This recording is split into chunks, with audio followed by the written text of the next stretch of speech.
2030 का भारत, इस मुद्दे पर हम लगातार बात करते आ रहे हैं और हमारे साथ अलग अलग मेहमान जुड़ते हैं, उनसे हम जानने की कोशिश करते हैं कि आखिर क्या 2030 के लक्ष्य भारत देश हासिल कर पाएगा या फिर नहीं।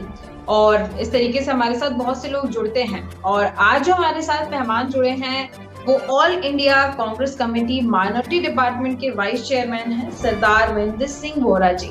सबसे पहले मैं आपका स्वागत करूंगी सर, और धन्यवाद भी करूंगी कि आपने समय दिया और सस्टेनेबल डेवलपमेंट गोल्स के ऊपर आप बात करने यहाँ पर आज मौजूद हैं। तो सबसे पहले मैं आपसे ये सवाल, सबसे पहला सवाल मेरा ये रहेगा कि 2030 के 17 लक्ष्य सस्टेनेबल डेवलपमेंट गोल भारत देश को मिले हुए हैं। अब उसमें सबसे पहला गोल ये है कि शून्य गरीबी, नो पॉवर्टी।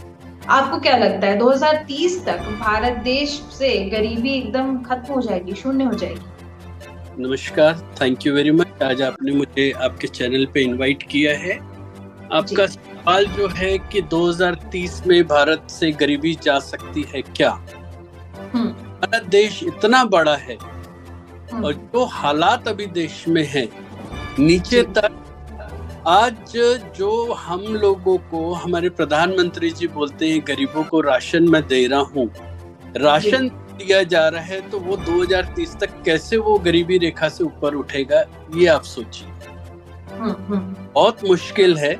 सबसे पहले लोअर लेवल पे हमारे को लोगों को इस तरीके से मदद करनी होगी कि बिजनेस उठे, बिजनेस उठेगा, रोजगार आएगा, पैसे का रोटेशन होगा, तब जाके हमारी 2030 तो वैसे बहुत जल्दी की बात है, 6 साल में नहीं होगा, तब हम कुछ आगे बढ़ पाएंगे, ऐसा मेरा सोचना है। सिर्फ राशन देने से गरीबी नहीं हटेगी, हमारे को कर देना पड़ेगा, चाहे वो किसी भी रूप में हो।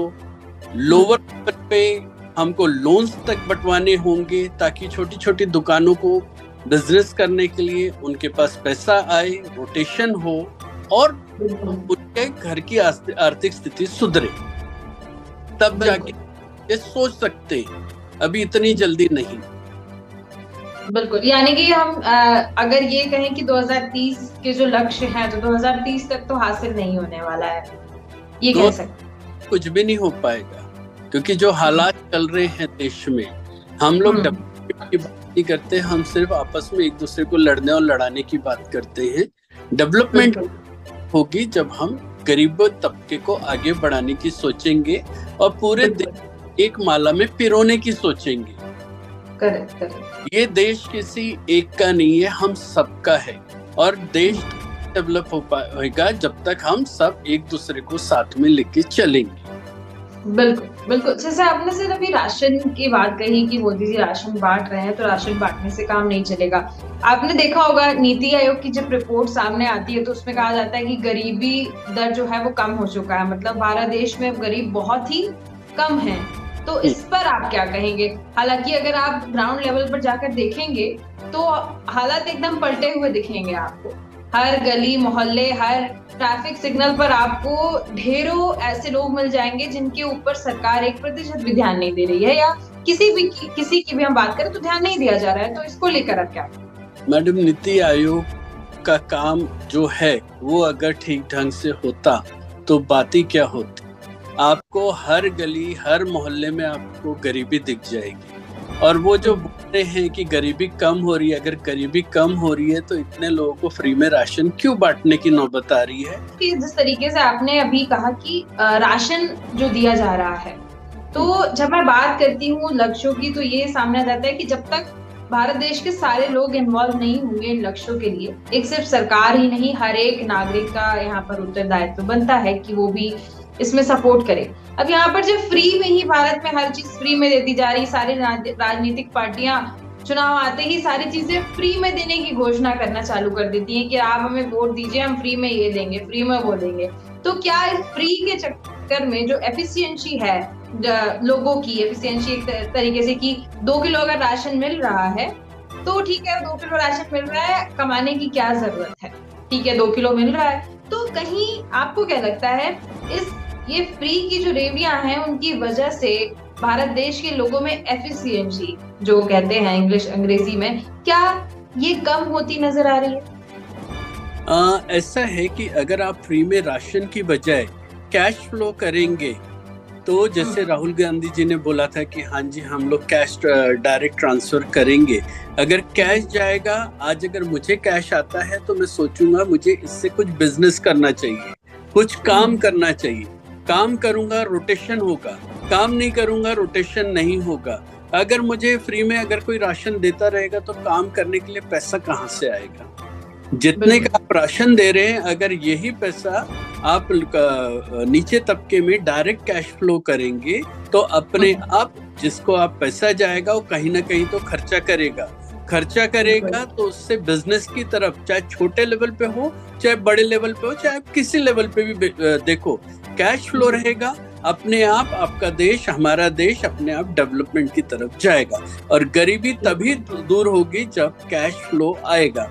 आज ये हो गया कैश फ्लो कुछ चुनिंदे बिजनेसमैन के पास पड़े हैं, पैसा कुछ चुनिंदे बिजनेसमैन के पास पड़े हैं, लेकिन उसके नीचे अगर आप बात करोगे तो पूरा मार्केट क्रैश हो चुका है, लोगों के बिजनेसेस खत्म हो चुके हैं, लोगों की नौकरियां नहीं मिल रही है, स्टूडेंट्स के क्या हाल हो रहे हैं, जॉब्स नाम की चीज की जहां ये एग्जामिनेशन इंटरव्यू की बात चलती है और जॉब्स तो मिलते ही नहीं है। ये एक बहुत बड़ा स्कैम है एक तरीके से देखा जाए तो, मुझे जहां तक लगता है। अगर आज हम देखते हैं कि कोई गवर्नमेंट नौकरियों का फॉर्म निकलवाती है कि हाँ मैं चलो एक एग्जांपल देता हूँ, 1000 नौकरियां दे रही है, 1000 नौकरियों के लिए कम से कम 5 लाख लोग फॉर्म भरते हैं, 5 लाख लोगों के फॉर्म भरवा दिए जाते हैं। उसके बाद जब उसका एग्जामिनेशन की बात आती है वो पेपर लीक हो जाता है धीरे से, और वो कैसे लीक होता है उसकी तह तक कोई नहीं जाता है, सिर्फ बवाल मचाते हैं पेपर लीक हो गया। लेकिन जो 5 लाख बच्चों ने पैसा भरा है फॉर्म लेने का, अपने जो भी गवर्नमेंट को पैसा भरा है, जिसको भी पैसा भरा है, वो पैसा कहाँ जाएगा? ना तो नौकरी मिलेगी, ना आपको कुछ करना पड़ेगा, सिर्फ धीरे से पेपर लीक करके, और वो बात को फिर आगे 6 महीने 8 महीने तक या साल भर तक वो ये इंक्वायरी होती रहेगी और उसका रिजल्ट आएगा कुछ नहीं। तो ये सब चीजें हम लोगों को ठंडे दिमाग से सोचनी पड़ेगी। जो पढ़ा लिखा तबका है उसको सोचना पड़ेगा कि हम कहाँ विश्वास कर रहे हैं, कहाँ गवर्नमेंट को वोट कर रहे हैं, और हमारे को क्या हमारे देश में चेंजेस चाहिए कि नौकरी की बात हो, काम की बात हो, ना कि इधर उधर इसने ये किया उसने वो किया। आजकल वही चल रहा है देश में, काम की बातें नहीं हो रही है। और जब तक आप कितने भी स्किल डेवलपमेंट करा लो, कितना भी कुछ करा लो, जब तक आप जॉब्स नहीं दोगे तब तक उसका कोई फायदा ही नहीं है। बिल्कुल आपने सही कहा। हम शिक्षा की तरफ मुड़े हैं तो एक सवाल यहाँ पर ये नजर आ रहा है कि एक और लक्ष्य है अच्छी शिक्षा व्यवस्था। मतलब ऐसा लक्ष्य है कि शिक्षा मिल रही है लोगों को, और लेकिन क्वालिटी फुल एजुकेशन नहीं मिल पा रही है। लेकिन यहाँ पर सवाल तो ये है कि मेरे हिसाब से अगर देखा जाए डेटा पर अगर मैं कम विश्वास करूं, ग्राउंड रियलिटी को जाके देखूं तो लोगों को शिक्षा भी नहीं मिल रही है। बेसिक शिक्षा से भी अभी भारत देश के कई ऐसे नागरिक हैं जो वंचित नजर आ रहे हैं, और इस पर गवर्नमेंट का भी कोई सपोर्ट नहीं है, ना ही लोग एक दूसरे को सपोर्ट कर रहे हैं। लेकिन लक्ष्य जरूर मिला हुआ है कि क्वालिटी एजुकेशन मिले सभी को। इसको लेकर आप क्या कहेंगे? शिक्षा के क्षेत्र में अगर हम देखें तो भारत देश में आपको क्या लगता है, कौन सा राज्य ऐसा होगा जो शिक्षा में बहुत अच्छा कर रहा है, या बहुत पढ़े लिखे लोग वहां से अच्छी जगह पे पहुंच रहे हैं, या वहां पर एक गांव से लेकर शहर तक की शिक्षा की जो क्वालिटी है वो बहुत अच्छी है? क्या आपकी नजर में ऐसा कोई राज्य है? मैडम, शिक्षा का तो ऐसा है, अगर हम क्वालिटी देंगे एजुकेशन क्वालिटी देंगे और हम थोड़ा ईमानदारी से बच्चों के बारे में सोचेंगे तो शिक्षा अपने आप हो जाएगी। असल में आप किसी सिटी की बात मत करो, क्योंकि हमारे देश में ग्रामीण एरिया बहुत है। अगर आप ग्रामीण में जाके देखोगे तो वहाँ पे बच्चे जाते कितने स्कूल में, 4, 6, 5, 8, और टीचर उसके ऊपर 3 होता है। जो 3 टीचर अगर 8 बच्चों को पढ़ाने के लिए गवर्नमेंट से इतना पैसा लेगा और बच्चों की एडमिशन की भी नहीं सोचेगा तो कहाँ से पढ़ाएगा? उसको भी पता है बच्चे है नहीं, गवर्नमेंट को ये भी नुकसान होता है, और गवर्नमेंट को दूसरा टीचर्स को प्लस बच्चों को नुकसान होता है। टीचर बोलती है कि हाँ बच्चे नहीं है, और बच्चे बोलते हैं टीचर पढ़ाता नहीं है। मैं नागपुर से बिलोंग करता हूँ, मैं किसी कॉलेज या इंस्टीट्यूट का नाम नहीं लूंगा, लेकिन वहाँ का एक आपको सीधा बताता हूँ। नागपुर में क्या होता है, आप बच्चों को 1 to 10 तक जैसे तैसे पढ़ लेगा स्कूल जाके, लेकिन वहाँ 11 से जूनियर कॉलेज शुरू हो जाता है। नागपुर की आप कहीं पे भी चले जाओ, मैक्सिमम कॉलेज में कि 11th और 12th के बच्चे पढ़ते हैं क्या? नहीं जाते कॉलेज, क्योंकि कॉलेज टाइप्स कर लेता है ट्यूशन इंस्टीट्यूट से। ये बहुत सोच गहराई वाली बात आपको बता रहा हूँ। कॉलेज टाइप कर लेता है ट्यूशन इंस्टीट्यूट से। कॉलेज का फीस होता है 3,000, 4,000, 5,000 रुपए। ट्यूशन का फीस स्ट्रक्चर होता है 80,000, 90,000, 1 लाख रुपए तक। बिल्कुल। बच्चा कॉलेज में जाएगा 2, 3, 4, 5, 8, ठीक है, और ट्यूशन क्लासेस पूरी अटेंड करेगा वो। तो सरकार ने ट्यूशन क्लासेस को परमिशन दी है कि कॉलेज को दी है, मुझे ये नहीं समझ में आता। कॉलेज के पूरा स्ट्रेंथ रहता है, स्ट्रेंथ के हिसाब से टीचर्स होती है, लेकिन अगर आप बात करेंगे तो टीचर्स आके सिर्फ कॉलेज में बैठते हैं। कई जगह तो ये आया है कि वो टीचर जो कॉलेज में पढ़ाता है वो कॉलेज से भी सैलरी लेता है और खुद का इंस्टीट्यूट भी खोल के रखा हुआ है उसने। बिल्कुल, हाँ। यहाँ पे मैं यहाँ से भी सैलरी लूंगा या यहाँ पे मेरा बिजनेस चलेगा, इधर ये। और पेरेंट्स को कितना प्रेशर आता होगा, जो पेरेंट 2,000 रुपए की फीस नहीं भर सकता है या 4,000 फीस नहीं भर सकता है, उसको मजबूरी में अपना पेट काट के, अपने काम धाम रोक के, कैसे करके वो उसकी ट्यूशन की फीस देता होगा, ये हमारे टीचर्स नहीं समझ रहे हैं। ठीक है, तो हमने एजुकेशन से रिलेटेड बात कर ली, गरीबी की बात कर ली कि 2030 तक गरीबी हट पाएगी या नहीं। एक और यहाँ पर बेसिक, जैसे हम फोकस कर रहे हैं 3 लक्ष्यों पर, शून्य गरीबी, शून्य भुखमरी और अच्छी शिक्षा व्यवस्था। अब बात आएगी भुखमरी की। कहा जा रहा है कि भुखमरी कम हो रही है, लेकिन ग्लोबल हंगर इंडेक्स आपने देखा होगा, ग्लोबल हंगर इंडेक्स में इंडिया कहाँ स्टैंड कर रहा है? ठीक है, कोई चेक कर लीजिए, सॉरी आपकी बात इंटरप्ट कर रहा हूँ, उसी को चेक कर लीजिए 2014 से पहले हम कहाँ थे और 2014 से 2024 में हम कहाँ हैं। हमारे को इंडेक्स पता चल जाएगा गरीबी भुखमरी में हमारे देश की क्या हालत हो चुकी है। हम आज बहके हुए हैं, हम रियलिटी नहीं सोच रहे हैं कि हमने क्या करना है क्या नहीं करना है।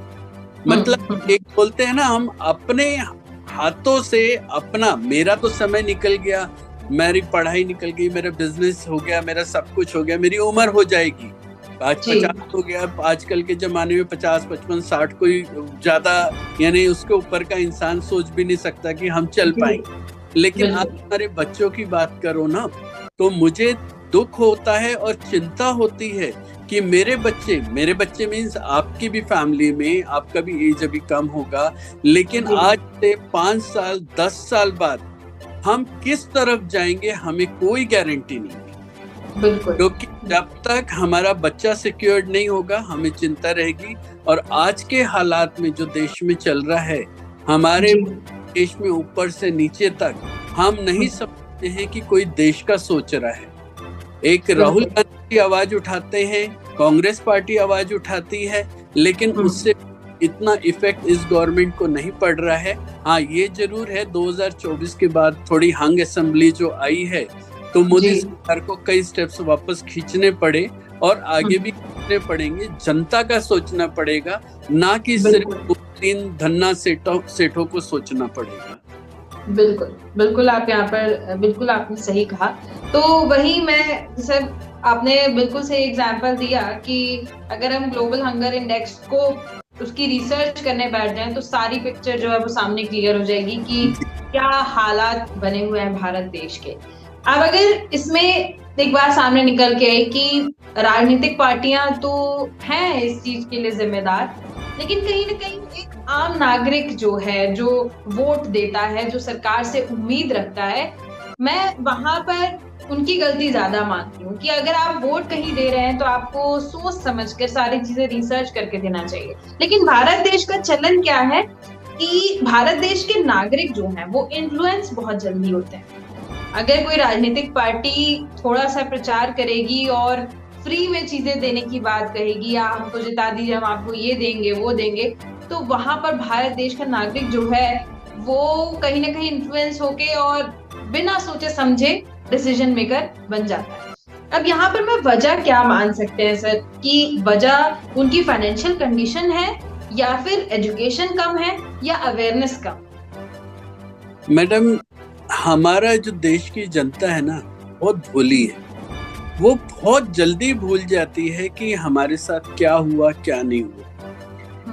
अभी इस चुनाव में, लोकसभा चुनाव में आपने देखा होगा, उसके पहले आपने कोविड भी देखा होगा, उसके पहले आपने नोटबंदी भी देखी होगी, उसके पहले आपने जीएसटी भी देखी होगी।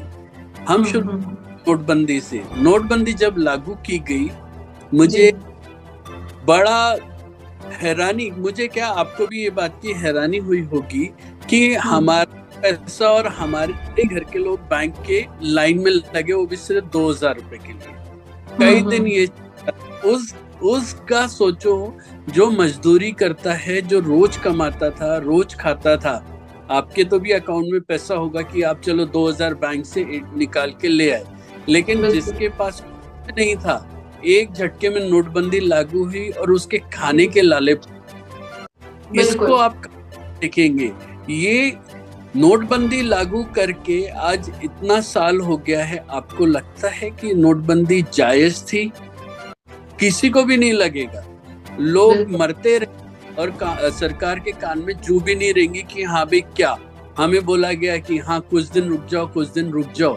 लोगों के घर में शादियां नहीं थी, बिल्कुल शादियां तक नहीं हो पाई थी, क्योंकि वो बेचारों ऐसे गरीबी की हालत देख लो। नोटबंदी के बाद हम थोड़ा सा उभरे ही थे, जीएसटी लागू कर दिया गया। जीएसटी भी ऐसा प्रोग्राम था, पहले किस पे 28% लगाया गया, कुछ दिन देखा लोग चिल्ला रहे हैं तो उसको कर दिया गया, फिर लोगों ने चिल्लाया, कुछ कम कर दिया। मतलब कोई कॉन्क्रीट डिसीजन नहीं।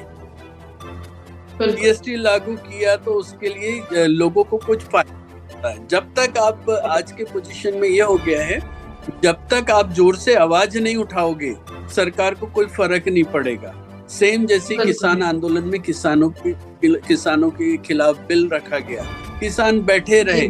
आज हमारे घर का एक सदस्य अगर उसकी डेथ हो जाती है, हमको बहुत बुरा लगता है। हम कई कई सालों तक उनका सोचते हैं। तो ये सोचिए कि किसान आंदोलन में करीब करीब 800-900 हजार किसान शहीद हो गए, और हमारी ही सरकार, हमारे ही किसान भाई, हमारी ही सरकार उससे मिलने का नहीं सोची। तो सोचिए कि क्या हमारी देश के प्रधानमंत्री हैं या हमारी सरकार की क्या जवाबदारी है अपने ही लोगों को मारने के लिए छोड़ के। ये भी सोचने वाली बात है। ये तमाम बातें ये यहाँ पर ये सिद्ध कर रही हैं कि कुल मिलाकर जनता को यहाँ पर इस शब्द का इस्तेमाल तो नहीं करना चाहिए, लेकिन जनता को यहाँ पर बेवकूफ बनाया।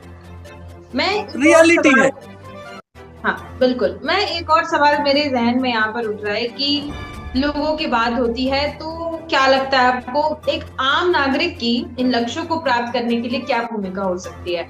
आम नागरिक क्या कर सकता है इन लक्ष्यों को प्राप्त करने के लिए? देखिए, आम नागरिक को पहले तो ये सोचना पड़ेगा कि पिछले 10 साल में देश में क्या हुआ, पिछले 10 साल देश में क्या हासिल हुआ और क्या नुकसान हुआ, ये सोचना पड़ेगा। और उसको ये सोच के करना पड़ेगा, 1947 में जब हमारा देश आजाद हुआ था, उस टाइम हम लोग एक ढंग से सुई तक नहीं बना सकते थे, और 2014 तक हमने क्या नहीं किया। 2014 तक अगर आपको अच्छे से याद होगा, गवर्नमेंट सब्सिडीज देती थी, चाहे वो गैस पे ले लो, चाहे पेट्रोलियम, जो भी यानी नीडेड वाली, जो रोज की जरूरत वाली चीज होती थी, गवर्नमेंट उसको सब्सिडी देती थी कि आपके ऊपर बर्डन नहीं जाने को। आज की पोजीशन सब्सिडी नाम की चीजें खत्म हो गई। आज आप ट्रेन में सफर करो, सीनियर सिटीजन के डिस्काउंट जो आते थे वो बेचारा एक 70+ का जो बंदा होता था उसको आराम से कुछ 50% डिस्काउंट मिल जाता, वो खत्म हो गया। तो इसका मतलब ये हमें सोचना पड़ेगा कि हम किस तरफ जा रहे हैं, और देश की जनता को खास तौर पे पिछले 10 साल के उनके साथ हुई नाइंसाफी उसका सोच के आगे वोट करना पड़ेगा। जब तक जनता थोड़े से लालच में वोट देना नहीं करेगी तब तक हमारा ही आज अगर मैं कुछ लालच या कुछ लालच में अगर अपना वोट गलत जगह देता हूँ तो मुझे सोचना पड़ेगा, आज तो मेरे को मिल गया कुछ, लेकिन आगे मेरे बच्चे क्या होना है, मेरे बच्चों का क्या। ये बड़ी सोचने वाली बात है। बिल्कुल बिल्कुल, आपने सही कहा कि यहाँ पर हर एक नागरिक को सोचने की जरूरत है। लेकिन एक आखिरी सवाल मेरा बहुत ज्यादा इम्पोर्टेंट है कि सोच तो वही पाएंगे सर जो एजुकेटेड हो। आप जो एजुकेटेड नहीं होंगे उनकी वहां तक सोच ही नहीं जा पाएगी, तो उन लोगों के लिए क्या। और सबसे बड़ी बात यह है कि अनएजुकेटेड लोगों का जो आंकड़ा है वो ज्यादा है भारत देश में, और वहीं से सारी जो रणनीति है वहीं पे लगती है। अगर कुल मिलाकर देखें तो एक एजुकेटेड क्लास या फिर उनसे ज्यादा एजुकेशन जिनको मिल जाती है वो थोड़ा बहुत एनालिसिस कर भी लेते हैं, लेकिन जिनको कुछ पता नहीं है उन्हीं के ऊपर तो सरकार की सारी रणनीतियां काम आती हैं, सारे स्ट्रैटेजीज जो है वहीं से तो चालू होती है। देखिए, एजुकेशन हमारी स्टार्टिंग में बात हुई, मैंने एजुकेशन का माइनस बता दिया कि क्या होता है, ये लोग कैसे करते हैं। और एक था कि बोलते थे पढ़ेगा इंडिया तो बढ़ेगा इंडिया। आज की पोजीशन में ये हो गया, पढ़ेगा तो मांगेगा, हक मांगेगा, रोजगार मांगेगा। तो ये जो बीजेपी सरकार है ना पढ़ने पे है ना, ताकि पढ़ेगा नहीं तो रोजगार भी नहीं मांगेगा, मोबाइल में लगा रहे। आजकल का बच्चा से लेके हर चीज मोबाइल में इतना ज्यादा बिजी हो जाते हैं कि उनको ये सोचना बंद हो गया। उनकी जो बुद्धि है ना एक तरीके से उस साइड से साइड है कि मुझे मेरा भविष्य में क्या करना है। तो रोजगार के लिए तो हमारे को बहुत जरूरी है, और एजुकेशन के लिए सरकार की इच्छा शक्ति पे डिपेंड। और हमारी जो एक मैं थोड़ा सा ट्रैक के बाहर की बात बोलना चाहता हूँ, क्योंकि आपने भी बोला आखिरी सवाल है। ये जो सरकार है किस तरीके से काम कर रही है, जो सोचा है, ये मेरा दिमाग बोलता है। एक कंपनी होती है और मुझे लगता है 2014 कंपनी तो एक भी नहीं बनी है, जहां तक मुझे क्या 100% एक भी नहीं बनी। तो गवर्नमेंट की एक कंपनी होती है, फॉर एग्जांपल 50,000 करोड़ की कंपनी है, ठीक है। गवर्नमेंट डायरेक्ट तो उसको बेच नहीं सकती है, तो उसको नुकसान पे बताती है। उसको नुकसान लाते लाते 40,000 करोड़ और नुकसान लाके 25,000 करोड़ पे उसका वो करती है, यार ये तो कंपनी नुकसान में जा रही है, इसको प्राइवेटाइज कर देना चाहिए। फिर वो 20,000 करोड़ पे बोली वो लेता है 20,000 करोड़ में। वो जैसे अंबानी अडानी जैसे बड़े जो धन है वो ही खरीदता है। अब 50,000 की कंपनी वो लेता है 20,000 करोड़, भरता कितना है 2,000 करोड़ भरता है, और वही कंपनी को पूरा 18,000 करोड़ रुपए तो बैंक देती है। तो जिसको 2,000 करोड़ करके 50,000 करोड़ की कंपनी मिल रही है, तो सोचिए हम लोग किस तरफ जा रहे हैं। क्या हम देश के भले की बात कर रहे हैं, देश को डुबा रहे हैं। अब इसका दूसरा साइड देखो, ये सरकार जानती है बहुत कि अगर मैंने रिजर्वेशन की बात किया तो देश की जनता खड़े भी नहीं होने देगी, उखाड़ के फेंक देगी जी। आप या आपका कोई इंस्टीट्यूशन है जो आपका खुद का है, तो उसमें आपकी मर्जी रहती है कि आप रिजर्वेशन यानी सिख को लो, किसी दूसरी कम्युनिटी को लो, या किसी रिजर्वेशन वाले को SC ST को लो। क्यों? क्योंकि वो प्राइवेट, तो उसमें ये नहीं देखा। तो ये जब ये कंपनी बेचते हैं ना, इसके साथ साथ इसका ये सिस्टम रिजर्वेशन वाला भी अपने आप ही खत्म हो जाता है। तो ये देश की जनता पे कंपनी भी गई, रिजर्वेशन भी गया। ये सब चीजें सोचना बहुत जरूरी है, और इस पे भी हमारी देश की जनता को वर्कआउट करना पड़ेगा, सरकार पे प्रेशर बनाना पड़ेगा कि कंपनियां बेच आपका काम है कंपनियां बनाना, ना कि कंपनियां बेचना। देश तब डेवलप होता है जब चीजें बनती है। बिल्कुल बिल्कुल, आपने यहाँ पर सही कहा और बहुत अच्छी आपने बातें बताई। मुझे लगता है पूरा रिसर्च बेस जो आपने बताया, आपका रिसर्च था वो, और आपने देखा है कि किस तरीके से ये जो काम है वो किया जा रहा है। तो इतनी सारी बातें और बताने के लिए और गहरी बातें जनता के सामने लाने के लिए आपका बहुत बहुत धन्यवाद। उम्मीद करते हैं कि आपके भी द्वारा 2030 के जो लक्ष्य हैं उनको लेकर आप भी हमेशा एक्टिव रहेंगे और आपका भी उसमें योगदान जरूर नजर आएगा। बहुत बहुत धन्यवाद सर। Very much. जय हिंद, जय भारत।